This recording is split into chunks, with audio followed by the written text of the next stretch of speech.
Hi, welcome to Adipoli recipes. Non veg சாப்பிட்ற எல்லாருக்கும் ஃபிஷ்ஷுன்னா ரொம்ப பிடிக்கும். அதிலும் ஃபிஷ் ஃப்ரைன்னா ரொம்ப ரொம்ப பிடிக்கும். நம்ம இன்னைக்கு என்ன செய்ய போறோம்னா வஞ்சர மீன் ஃப்ரை. இதுக்கு தேவையான பொருட்கள்: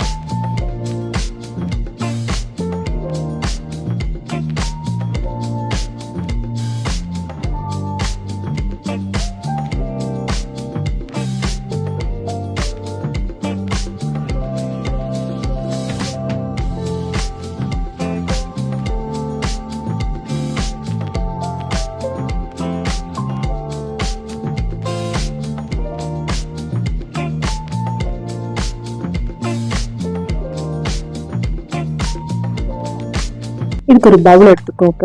அதில் 1/2 டீஸ்பூன் மஞ்சத்தூள், 2 டீஸ்பூன் மிளகாத்தூள், 1 டீஸ்பூன் காஷ்மீரி மிளகாத்தூள், 1 டீஸ்பூன் கார்ன்ஃப்ளவர், 1/2 டீஸ்பூன் கடலை மாவு. கடலை மாவு ஏன் எடுத்துருக்கேன்னா, நம்ம ஃபிஷ் ஃப்ரை பண்ணும்போது அந்த மசாலா பிரிஞ்சு போகாமல் இருக்கிறதா கடலை மாவு யூஸ் பண்ணுது. 1/2 டீஸ்பூன் மிளகாத்தூள், 1 டீஸ்பூன் இஞ்சி பூண்டு பேஸ்ட்டு, தேவையான அளவு உப்பு.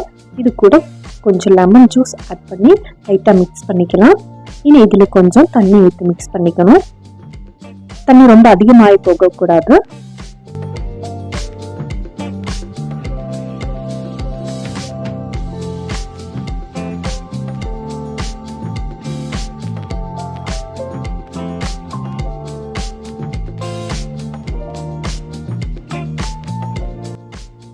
நான் இப்போ ஃப்ரெஷ்ஷான வஞ்சர மீன் துண்டு நல்லா கழுகி எடுத்து வச்சுருக்கேன். எப்போவுமே ஃப்ரைக்கு சின்ன சின்ன ஸ்லைஸாகவே மீன் கட் பண்ணி வாங்கிக்கோங்க, அப்போ தான் நல்லாயிருக்கும். மீன் மேலே மசாலா பேஸ்ட்டு தடவணும்.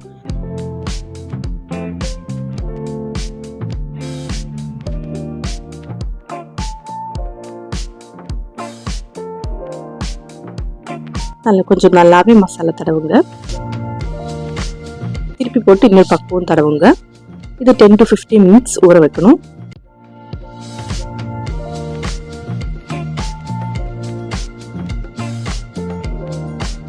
இப்போ ஒரு 15 மினிட்ஸ் ஆயிடுச்சு. இனி ஒரு பேன் வச்சு தேவையான அளவு எண்ணெய் ஊற்றணும்.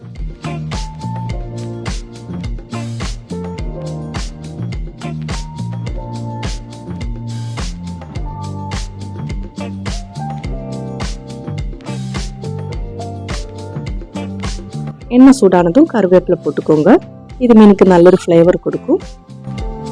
இதுக்கு மேலே நம்ம மசாலா போட்டு வச்சுருக்க அந்த மீன் எடுத்து வைங்க. அடுப்பு மீடியம் ஃப்ளேமில் வச்சு மீன் வேக வைங்க.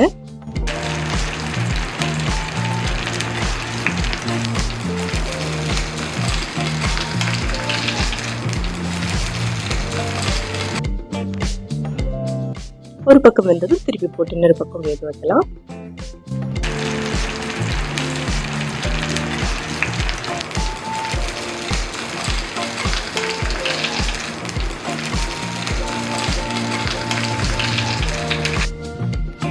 பாருங்க, மசாலாவும் அவ்வளோ எதுவும் பிடிக்கல. ஏன்னா நம்ம மசாலா செய்யும்போது கடலை மாவு சேர்த்துருக்கு, அதனால தான்.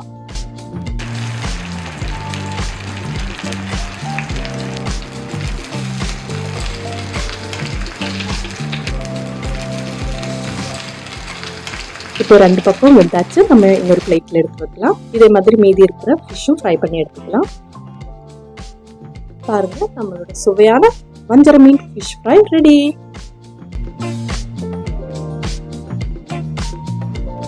ஊரெல்லாம் ஓடி அலைஞ்சு உழைச்சு சம்பாதிக்கிறது எதுக்கு? இதுக்கு தானே.